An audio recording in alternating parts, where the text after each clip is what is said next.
Alright, the time has come. I am finally going to bite the bullet and do what all the cool kids are doing with their trucks.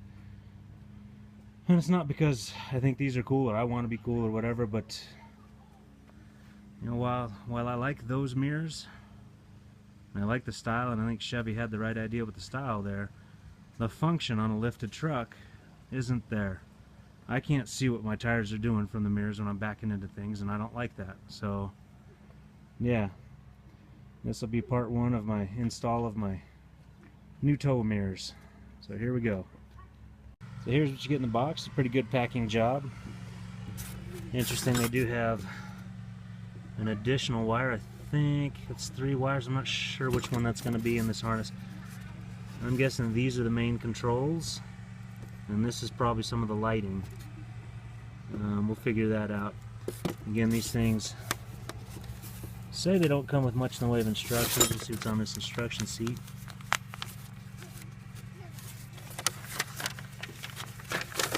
Oh wow, they actually do give you something of a wiring diagram. That's good. That's outstanding. Because a lot of literature on Amazon says it comes with no wiring diagram, but yeah, it does. There's a very rudimentary one right here. So that'll help out a whole lot. So yeah, all that black, white, and blue stuff is turn signal and lamps. And like I said, this one, we'll see if this actually hooks into what I've got in the factory mirror already, or if I have to pirate the stuff that's in my truck already, because well, I'm not going to go back to the old style mirrors or the factory style mirrors. I'm staying with these ones. But yeah, let's get them out and let's get them ready. Today all I plan on doing is actually masking them off and painting them. I'll show you that in a second. Alright, step one for me is I'm removing the glass, so I don't have any of the paint whatsoever on the glass. I'll mask off all this motorization, and that way I actually get the paint to fold on into this inside edge. So just mask off this, mask off this. You do got to mask off those lights, and obviously on the flip side the amber clearance ones mask off. You can see here, you know, once you pull those mirrors off, they're on these circle things. Check out Bad Z71 or Daniel Pace and some of the other guys. They actually show you how to pull these apart. But the mirrors just snap onto these little circle bases. And then once you pull those off, you got access to fully disassemble this whole mirror. And if you're wanting to do all kinds of other customizations like those guys have done, this is where you begin. Yeah, I suppose I should mask off some of this stuff too, but yeah, I'm just going to give it a liberal amount of masking and then we're going to spray. I'll clean all this off first. Yeah, clean it off and then make sure I've got no oil or grease left over from the factory that's going to interfere with my painting of it. Show you that in a second.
So the day is warm enough to paint, but we're getting clouds rolling in. It's starting to drizzle, so I had to find some overhead cover on the back deck.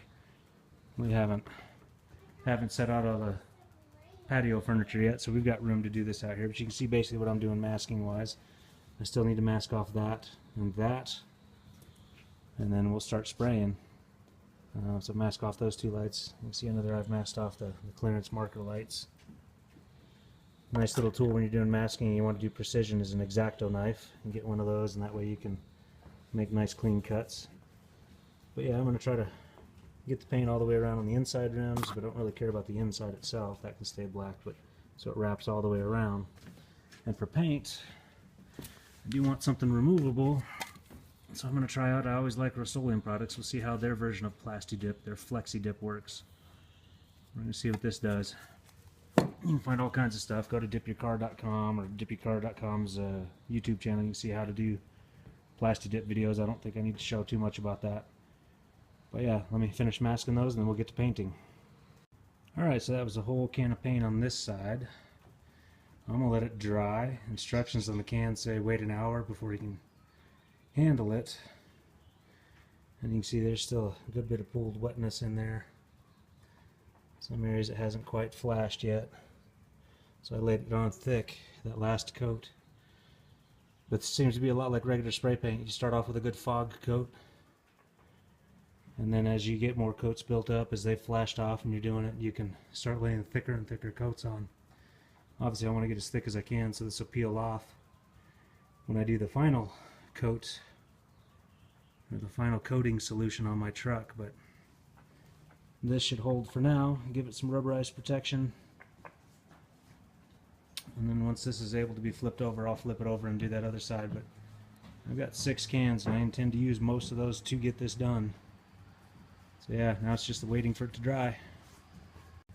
Alright, so yeah, pull off the masking tape while it's still wet. This definitely gives you a good contrast.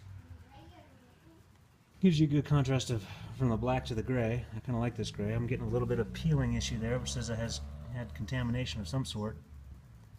It's weird, but we'll address that at another time. It's still pretty wet there, still flashing off. We'll let this flash off. Definitely pulled out the stuff in there. I'm getting glare. That side shows better, but yeah, for those 2 lights in there. Getting that same contamination issue there. Maybe, I don't know, the Windex or something, or just oils from manufacturing, something. But I used a whole 2 cans of the Flexi Dip on this side of them. We'll let this sit for more than an hour, let it totally dry to the touch and ready to be handled. At least the instructions say an hour for it to be handled. And then we'll flip them over and use the other 4 cans on the other side. Get good thick coating and coverage, because we do want to be able to peel this off again someday when I go and do the final coating. I'm going to do more of a bed liner on these things when I do the rest of the truck in bed liner. Yeah, that's where I'm at right now. Alright, here we go. I'm going to end the video here because this is a whole full can on this side. You see how soaking wet I got it? Yeah, look at that. I did actually end up with some runs right in here. I'm running out of time. I gotta go. I got work to do tonight. But yeah, I'm gonna let all that sit for tonight. Definitely pulled it up pretty good in there. Let it sit, let it cure for tonight, and then probably give it another coat or 2 since I got the couple of cans. Yeah, definitely nice and thick, and I'm curious how in the long run, in the next several months, this will hold up as a protective coating. So next video, part 2 of this, is going to be installing them. But yeah, so there's Flexi Dip, is that what they called it? The Rust-Oleum version of Plastidip. On the other side, before I flipped them over on the inside, it actually does have a very good rubbery feel. So I'm hoping that means it'll bounce off most road damage, you know, rocks and sand and debris and stuff. But we'll see. The way to really get it to bounce off is actually a polyurethane bed liner coating, but yeah, that's the future. Sometime later this summer, perhaps. This just has to last through the summer. That, and I don't want black mirrors, I wanted gray mirrors, so this does it. But yeah, thanks for watching. We'll catch you guys on the next one.